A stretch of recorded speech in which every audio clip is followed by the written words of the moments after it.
Subscribe now and press the bell icon. Never.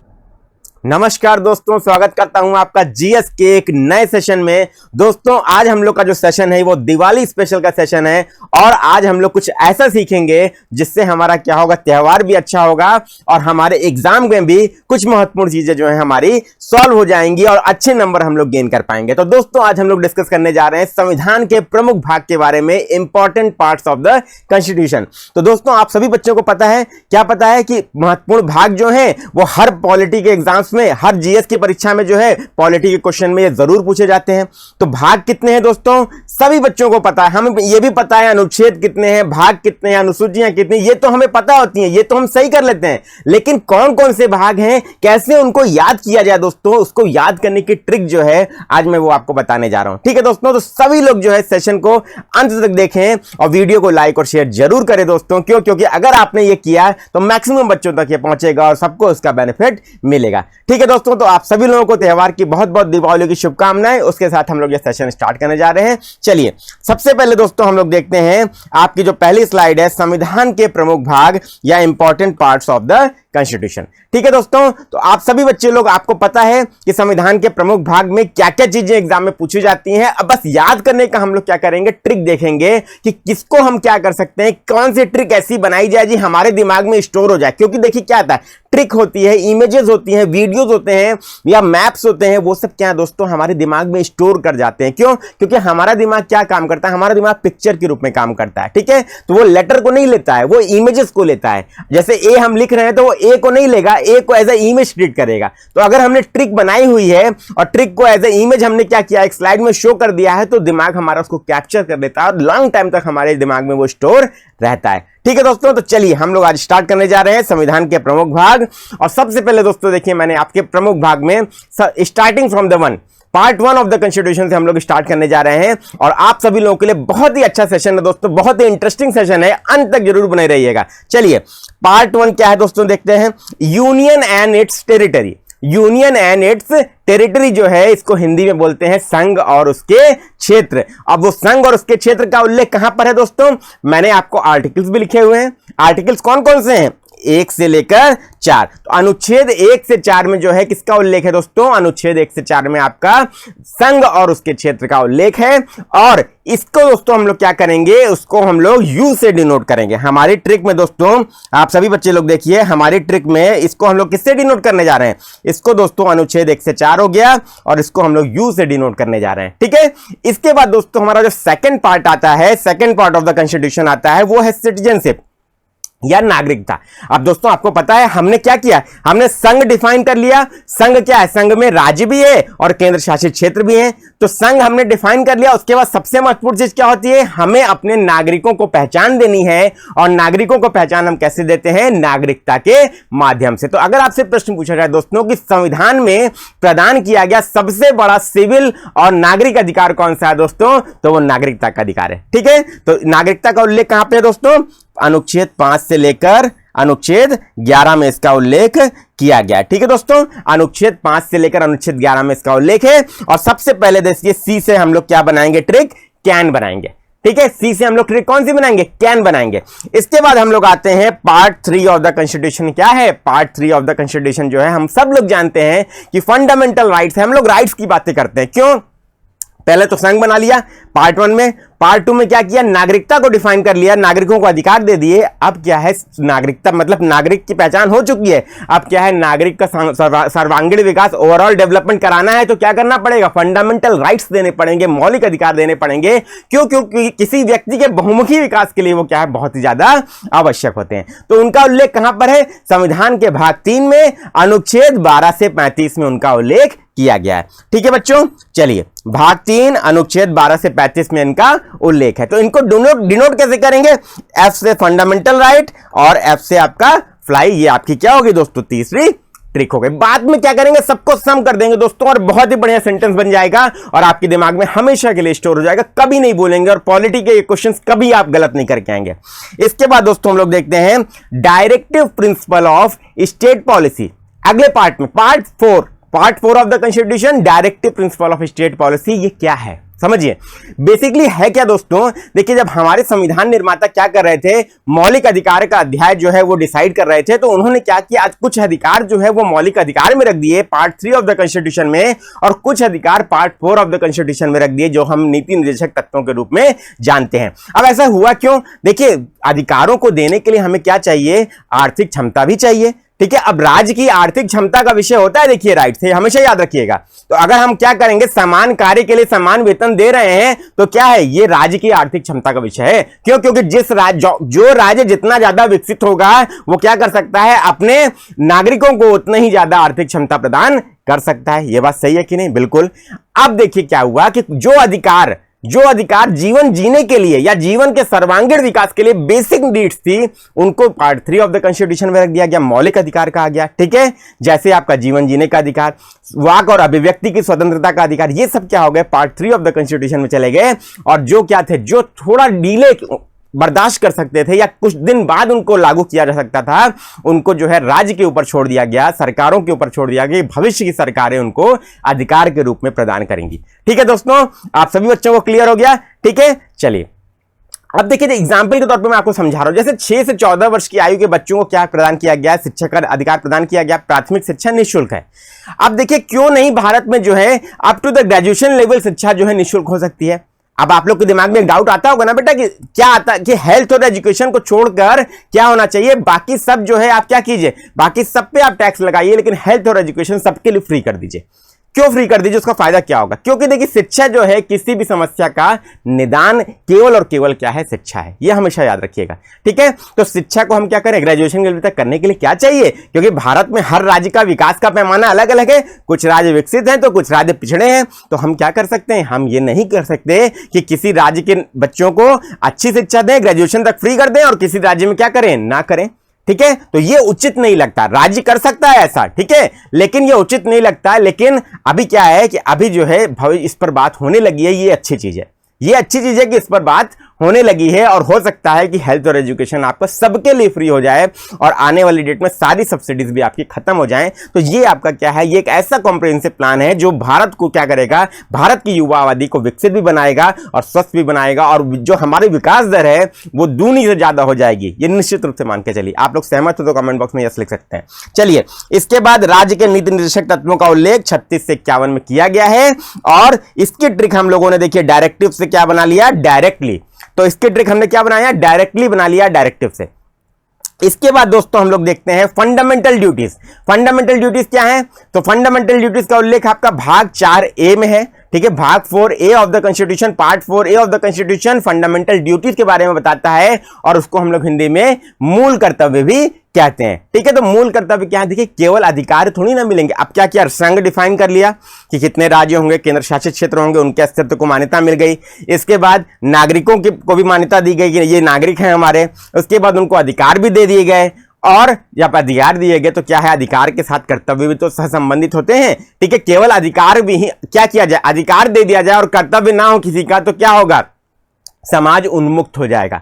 समाज जो है उन्मुक्त हो जाएगा, और वो क्या कहेगा, वो कहेगा कि हम जो है किसी भी कर्तव्य का निर्वहन नहीं करेंगे। हालांकि कर्तव्य हमारे संविधान में बाध्यकारी नहीं है, लेकिन फिर भी इनको क्या किया गया, नैतिक रूप से बाध्यता दी गई है कि आप सभी नागरिक क्या करें, भारत के सभी नागरिक क्या करें, इन कर्तव्यों का निर्वहन ईमानदारी से करें। यह हमारा मौलिक कर्तव्य। मौलिक का मतलब ही होता है, देखिए बेसिक ड्यूटी हमारी ये है। क्या बेसिक ड्यूटी है कि सबसे पहले हम क्या करेंगे, अपने राष्ट्र की एकता और अखंडता को अक्षुण्ण रखेंगे। इससे बड़ा मौलिक कर्तव्य दोस्तों कुछ हो ही नहीं सकता। क्यों नहीं हो सकता, उसका कारण समझिए। उसका कारण यह है कि मौलिक कर्तव्य क्या है, अगर हमारा राष्ट्र ही एक और अखंड नहीं रहेगा तो फिर हमारा अस्तित्व खतरे में है, ठीक है। आप अफगानिस्तान में आप देख रहे होंगे, आप यूक्रेन में देख रहे होंगे, तो क्या हो रहा है, जब राष्ट्र ही क्या है, एक और अखंड नहीं रहेगा, तो आप नागरिक का अस्तित्व नहीं होता बिना राष्ट्र के, ठीक है। नागरिक है तो राष्ट्र है, और राष्ट्र है तो नागरिक है। दोनों क्या है, दोनों आपके परस्पर सहसंबंधित हैं, और परस्पर दोनों क्या है, एक साथ जो है एग्जिस्ट करते हैं,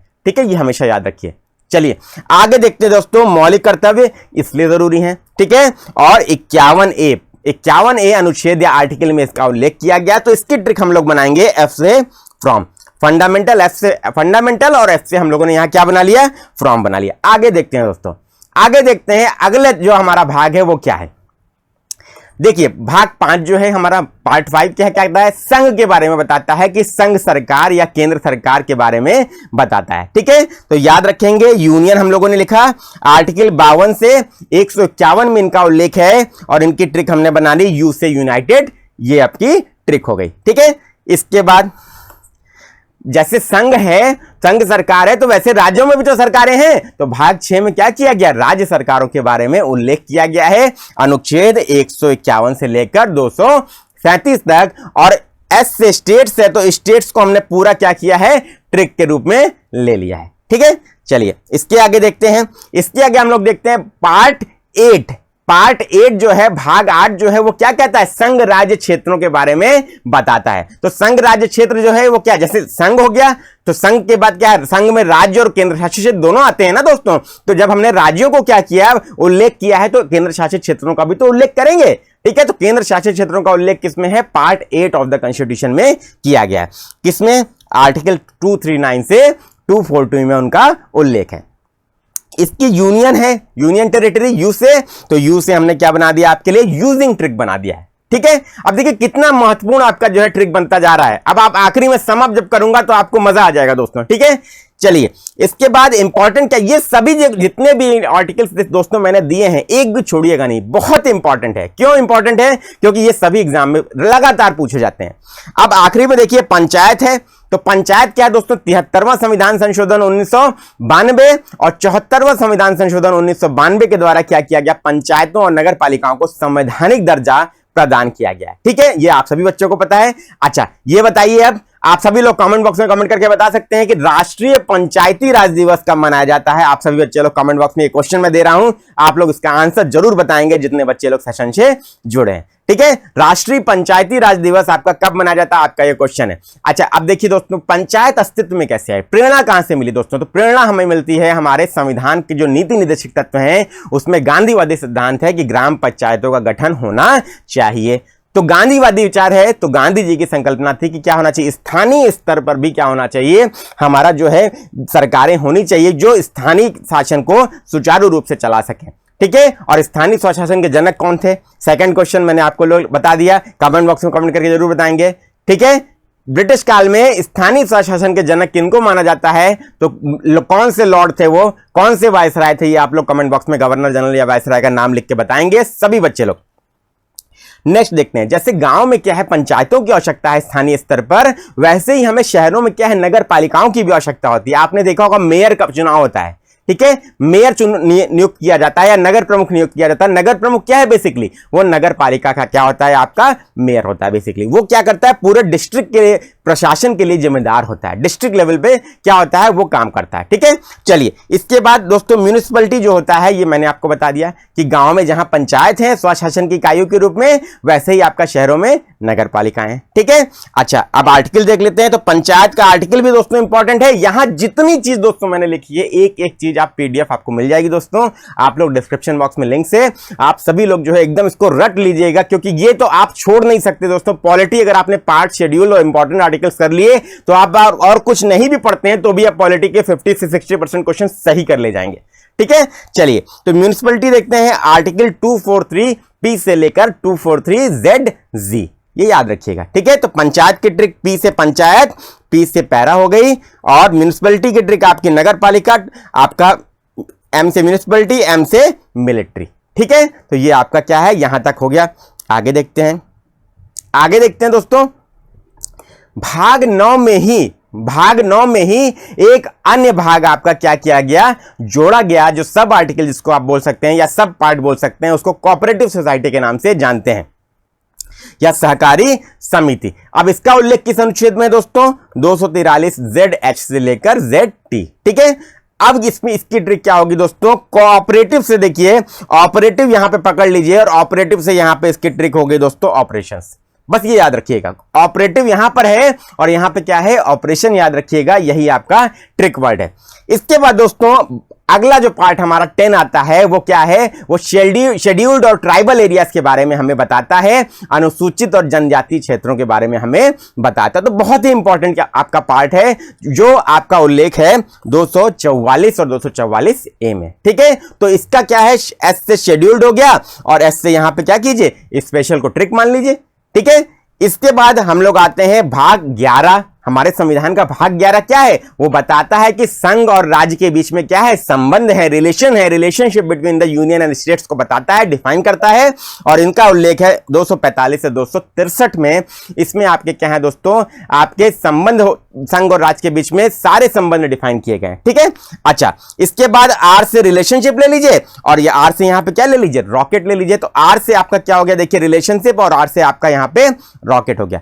अब देखते हैं दोस्तों, सबसे पहले मैं आपको देख रहा हूं और आप शुरू से देखते हैं। देखिए यहां से स्टार्ट करते हैं दोस्तों, you can fly directly from, ध्यान दीजिएगा, United states using paramilitary operations special rocket. तो ये आपकी क्या हो गई, ये आपकी ट्रिक हो गई। जो important parts of the constitution आपको याद करेंगे वो इससे याद करेंगे। और यहां मैंने दोस्तों इसको समराइज करके लिखा हुआ है, trick to memorise important parts of the constitution. तो क्या ट्रिक है दोस्तों, आपकी ट्रिक है आपके सामने, you can fly directly from United states using paramilitary operations special rocket. तो दोस्तों ये महत्वपूर्ण ट्रिक है और आप सभी बच्चे लोग क्या करेंगे, इसको भूलेंगे नहीं, एक दो बार आप ध्यान कर लेंगे तो आपको याद भी हो जाएगी और आपके लिए क्या है, एकदम समझिए मोस्ट इंपॉर्टेंट है। कल के लेक्चर में मैंने आपको बताया था, सेशन में दिवाली स्पेशल में हमने schedules of the constitution discuss किए थे और आज के में मैंने आपको पार्ट्स ऑफ द कॉन्स्टिट्यूशन बताया है। और कल दोस्तों आप लोग एक नई चीज आपको सीखने को मिलेगी जो आपके एग्जाम में क्या है, कभी भी हमें याद नहीं हो पाता इजीली, उसको मैं आपके लिए लेकर आऊंगा। ठीक है, तो चलिए अब इसके दोस्तों ये हमें इंपॉर्टेंट पार्ट्स देख लिए। अब लेकिन इसके अलावा 4 पार्ट्स और हैं दोस्तों जिससे क्वेश्चन पूछे जाते हैं, वो भी मैं आपके लिए बता रहा हूं। तो वो मैं यहां पे आपको लिख के बता दिया। इसकी ट्रिक मैं पहले ही आपको बता दे रहा हूं दोस्तों, यहां पे क्या है, स्टेप सी जो है इसकी ट्रिक है। स्टेप सी याद रखिएगा क्योंकि ये पार्ट्स भी एग्जाम में पूछे जाते हैं। ठीक है, सब नहीं याद रखना है, जो एग्जाम में पूछा जाता है बस वही ध्यान रखना है। सबसे पहले देख लेते हैं भाग 14 क्या है, ऑल इंडिया सर्विसेज के बारे में बताता है, संघ और राज्यों के अधीन सेवाएं। ठीक है, आपका 308 से 323 में उल्लेख है और एस से सर्विस हो गया, एस से यहां पे ट्रिक हो गई। इसके बाद 14 का में अधिकरण या ट्रिब्यूनल का जिक्र है तो आपका जो है टी से ट्रिब्यूनल और टी से आपका यहां पे ट्रिक हो गई। इसके बाद आपका भाग 15 में आपका क्या है दोस्तों, इलेक्शन है और 324 आप याद रखिएगा, भूलिएगा नहीं क्योंकि 324 तो अनगिनत बार पूछा जा चुका है एग्जाम में। ठीक है, और ई से इलेक्शन, ई से आपका क्या हो गया, ट्रिक हो गया। इसके बाद दोस्तों भाग आपका 18 जो है वो आपातकालीन प्रावधानों से संबंधित है, इमरजेंसी प्रोविजन से है, तो पी से प्रोविजन और पी से यहां पे आपका क्या हो गया, पी से आपका ट्रिक हो गया। इसके बाद दोस्तों भाग 20 जो है वो आपका संविधान संशोधन से संबंधित है, कॉन्स्टिट्यूशनल अमेंडमेंट से, तो सी से कॉन्स्टिट्यूशनल और सी से आपका सी। ठीक है, तो आपका ट्रिक ये क्या हो गया, स्टेप सी याद रखेंगे। तो याद क्या रखना है दोस्तों, फिर से एक बार रिपीट कर रहा हूं, you can fly directly from United states using paramilitary operation special rocket. ये आपकी क्या हो गई, इंपॉर्टेंट पार्ट्स को याद करने की ट्रिक हो गई। और उसके बाद आपको याद रखना है स्टेप सी। ठीक है दोस्तों, तो उम्मीद करता हूं कि आज का दिवाली स्पेशल सेशन आपको अच्छा लगा होगा और अच्छा लगा हो तो डेली 6:30 बजे शाम में जुड़िए ओनली ऑन महिंद्राज ऑफिशियल मेरे साथ। Subscribe now and press the bell icon. Never miss an update.